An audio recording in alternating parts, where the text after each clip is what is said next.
Hello दोस्तों, मैं हूं प्रदीप। आप देख रहे हो टेलीविजन। तो आज का टॉपिक है कि ये जो क्रोमा आईसी आपको दिख रहा है, ये TDA 1110 आईसी है, क्रोमा आईसी है। अक्सर वीडियोकॉन टीवी में ज़्यादातर नज़र आती है। तो सिर्फ इतने ही नंबर से आईसी पूरी तरह से रेडी नहीं हो जाती। इसके आगे कॉमा 3 V या 3 ऐसे दो चार अक्षर जो है टाइप किए वाले होते हैं। तो ये नंबर जो है, उन्होंने मुझे कमेंट किया था कि इस नंबर इस आईसी का जो है प्रॉब्लम ये आ रहा है कि ये मेमोरी उन्होंने चेंज की है, जो 24 से 32 या 16 होगी। तो भी ये टीवी जो है स्टैंड बाय नहीं हो रहा है। तो इनका मुझे कमेंट आया था कि राम प्रसाद रामेश्वर प्रसाद, इनका ये मुझे कमेंट आया था कि उन्होंने कहा था कि ये जो आईसी में आपको दिखा नंबर भेजा है, ये स्टैंड बाय नहीं हो रही। तो इससे रिलेटेड ही मैं वीडियो बनाने वाला। तो यहाँ पर यहाँ पर अगर आप नए हो तो आपको कुछ वोल्टेजेस को मेजर करना बहुत ज़रूरी है, ताकि आपको स्टैंड बाय के लिए ये वोल्टेजेस काम करते हैं। तो इसे आपको समझना बहुत ज़रूरी है। तो आप फर्स्ट आपने कहा कि मेमोरी में 5 वोल्ट जो है वो आ रहा है, लेकिन उसके दूसरे जो पॉइंट रहते 3 वोल्टेज, 3 पॉइंट, एक पॉइंट को 5 वोल्ट आना चाहिए और दूसरे पॉइंट को भी 5 वोल्ट तक से लेके 4 वोल्ट और तीसरे पॉइंट को 5 वोल्ट आना जरूरी है। तो अगर ये वोल्टेज उस जगह पर आ रहे हैं तो आपको दूसरा एक वोल्टेज देखना पड़ेगा कि ट्विनर का जो वोल्टेज है, टीवी जो स्टैंड बाय अगर आप कर रहे हो तो उस जगह पर वोल्टेज आ रहा है क्या, उस जगह पर भी आपको 5 वोल्ट से लेकर 8 वोल्ट तक आना जरूरी है। तो अगर वो वोल्टेज भी आप देख पा रहे हो, वो वोल्टेज भी वहां तक आ रहा है, तो आपको फिर जो पैनल के लिए जो वोल्टेज है, जो स्टैंड बाय के लिए वहां पे रहता है, तो उससे आपको उस जगह पर आना जरूरी है कि 3.3 आना है या 5 वोल्ट तक वहां पे आना जरूरी है। अगर वो वोल्टेज भी अगर आपके ओके आ रही है तो भी टीवी जो है, सीआरटी टीवी जो है वो स्टैंड बाय नहीं हो रहा है। लेकिन फर्स्ट आप क्या करोगे, आपने कहा था कि मेमोरी मैंने उसे चेंज किया है, तो जो प्रॉपरली उसका जो मेमोरी है वो मेमोरी उस जगह पर लगवाइए। बाद में जो आपको मैं बता रहा हूँ ये प्रोसेसर कीजिए, ठीक है। तो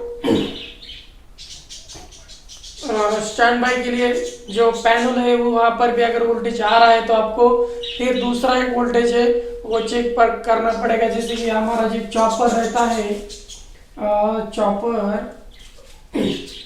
तो उस जगह पर हमें 4 डायोड्स जो है मिलती है, 1 2 3 और 4। उसमें से वोल्टेज अगर ये 3 नंबर का वोल्टेज है वो कम आ रहा है तो भी टीवी जो है, सीआरटी टीवी जो एसटीआर वाला है या बी वाला है, उस सेक्शन में भी अगर खराबी हो तो भी ये पावर स्टैंड बाय का प्रॉब्लम आता है। तो यहाँ पर हमें फर्स्ट वाले डायोड पर चाहिए 1010 110 और सेकंड वाले डायोड पर चाहिए हमें 24 वोल्ट से 26 वोल्ट तक यहाँ पर आ जाता है अगर आपका टीवी बीयू वाला हो तो। और उसके नेक्स्ट में हमें यहाँ पर मिलता है 8 वोल्ट से 12 वोल्ट तक।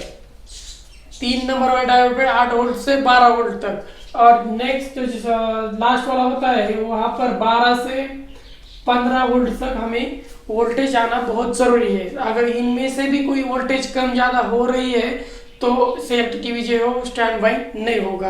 तो अगर ये भी वोल्टेज आपको ठीक से नजर आ रही है तो आपको आप क्या करो कि 100 वोल्ट का जो हमारा जो बल्ब है वो सीरीज में 200 वोल्ट के सीरीज में लगाकर 100 वोल्ट का जो बल्ब है उस पर 110 का जो कंडेंसर रहता है 100 से लेके 116 माइक्रोफाइट का उस जगह पर हमें 100 वोल्ट का जो बल्ब है उसे अटैच कर देना है। मतलब मान लो कि ये एक कैपेसिटर है 160 वोल्ट का, यहाँ से 2 पॉइंट निकलने वाले हैं, तो यहाँ पर हमें 100 वोल्ट का जो बल्ब है, बल्ब इसे ज्वाइंट करना है और टीवी को ऑन करके देखना है कि बल्ब जो है पूरी तरह से वर्किंग कर रहा है या कुछ और भी फॉल्ट उसमें नजर आ रही है। अगर इसमें से 110 भी उस जगह पर नहीं आ रहा है तो टीवी स्टैंड बाई नहीं होता, और 24 वोल्ट आ रहा है तो टीवी स्टैंड बाई तो होगा लेकिन एच लाइन दिखाएगा, और ये वोल्टेज आ रही है तो टीवी स्टैंड बाई नहीं होगा। अगर नहीं आ रहे हैं तो ये भी नहीं आ रहा है तो भी टीवी स्टैंड बाई नहीं हो सकता, क्योंकि इसका मतलब होता है कि ये ऑडियो आईसी खराब है। ये नहीं आ रहा है तो आपका वर्टिकल खराब है, तो इसे निकाल के भी आप स्टैंड बाई कर सकते हो।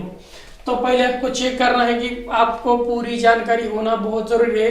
अगर इसमें से वो थोड़ी सी भी जानकारी अगर नहीं है तो मसला जो है आपका वो प्रॉब्लम सॉल्व नहीं होगा।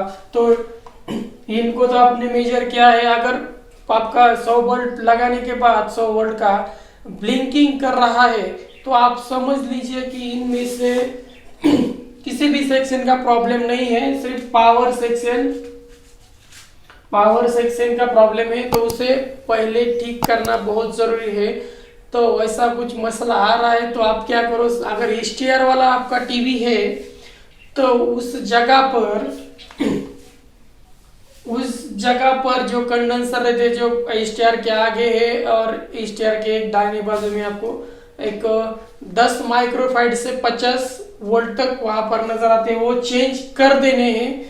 उसके बाद भी अगर मतलब आपको सिर्फ इतना ही कहना है कि अगर ब्लिंकिंग कर रहा है या वोल्टेज कम आ रही है तो पावर सेक्शन को आप रिपेयर कीजिए पहले। और बीयू वाला है तो प्रीसेट से वोल्टेज बढ़ा कर देखो कि 110 तक वहां पे वोल्टेज आता है तो आपका टीवी जो है ओके हो जाएगा। तो आपको समझना है कि कुछ वोल्टेज को आपको मेजर करना है, जैसे कि ट्यूनर का 5 वोल्ट आना जरूरी है, नेक्स्ट 110 वहां पर होना है जरूरी है, फिर नेक्स्ट 24 वोल्ट से 26 वोल्ट तक भी होना जरूरी है, 8 वोल्ट से 12 वोल्ट तक उस जगह पर होना जरूरी है, और नीचे वाला जो है 12 से 15 से 16 तब 24 वोल्ट तक 12 से 24 वोल्ट तक वहां पर आ जाता है, वो भी जरूरी है। और 2 ट्रांजिस्टर रहते हैं जो 18-15 अंक से, जिस पर एक ट्रांजिस्टर पर हमें 8 वोल्ट ये ग्राउंड है और यहाँ पर 8 वोल्ट आना बहुत जरूरी है। तो इससे भी कनेक्शन होके दूसरा एक ट्रांजिस्टर होता है जहां पर हमें 5 वोल्ट जो ट्यूनर के लिए जाता है, ट्यूनर के लिए 5 वोल्ट, और दूसरा जो है यही स्टैंड बाय के लिए पैनल के लिए भी यही वोल्टेज जाता है पैनल। और यहाँ पर जो है 5 वोल्ट इस सेक्शन से यहाँ पर आ जाता है, यहाँ पर भी 5 वोल्ट होना जरूरी है, तभी आपका टीवी जो है ऑन हो जाएगा। सिर्फ मेमोरी चेंज करने से टीवी का मसला जो है पूरी तरह से वर्किंग नहीं कर सकता। अगर इनमें से सभी वोल्टेजेस ओके आ रही है तो आपका क्रोमा का प्रॉब्लम है, तो आप क्रोमा चेंज कर सकते हो और उस जगह पर दूसरी क्रोमा लगा सकते हो। वो भी क्रोमा अगर मार्केट में मिले तो, अभी तो नहीं मिल रही है। तो उम्मीद करता हूँ कि आपको ये जानकारी समझ चुकी होगी। अगर इससे भी रिलेटेड अगर आपको कुछ प्रॉब्लम आती है तो मुझे कमेंट बॉक्स में कमेंट करो और मैं उस कमेंट का जवाब देने की कोशिश पूरी तरह से करूँगा।